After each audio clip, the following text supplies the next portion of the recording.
பரோட்டாக்கு சால்னா எப்படி செய்கிறதுன்னு பார்க்கலாம். எண்ணெய் ஊற்றிக்கோங்க, கடுகு போட்டுக்கோங்க, கருவேப்பிலை, பச்சை மிளகாய், வெங்காயம் போட்டு நல்லா வதக்குங்க.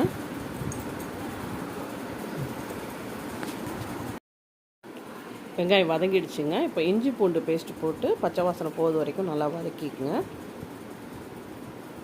இப்போ தக்காளி சேர்த்து நல்லா வதக்குங்க. தக்காளி நல்லா வதங்கிடுச்சு.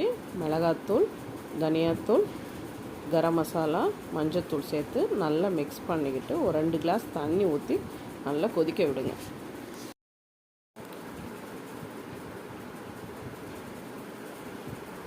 தேங்காய், வேர்க்கடலை, முந்திரி பருப்பு, கசகசா அரைச்ச பேஸ்ட்டை இப்போ இதில் சேர்த்துருங்க. தேவையான அளவு உப்பு போட்டுக்கோங்க. சால்னா நல்லா கொதிக்குதுங்க. பட்டை, கிராம்பு, ஏலக்காய், சோம்பு, விரிஞ்சி இலை போட்டு தாளித்து இதில் சேர்த்துருங்க. கடைசியாக மல்லித்தலை போட்டு இறக்கிடுங்க. அவ்வளோதாங்க, பரோட்டாவுக்கு சால்னா ரெடிங்க. பரோட்டாவுக்கு மட்டும் இல்லைங்க, இட்லி, தோசை, சப்பாத்திக்கும் அருமையாக இருக்கும். நீங்களும் ட்ரை பண்ணி பாருங்கள். உங்களுக்கு இந்த வீடியோ பிடிச்சிருந்தால் லைக் பண்ணுங்கள், ஷேர் பண்ணுங்கள், சப்ஸ்கிரைப் பண்ணுங்கள்.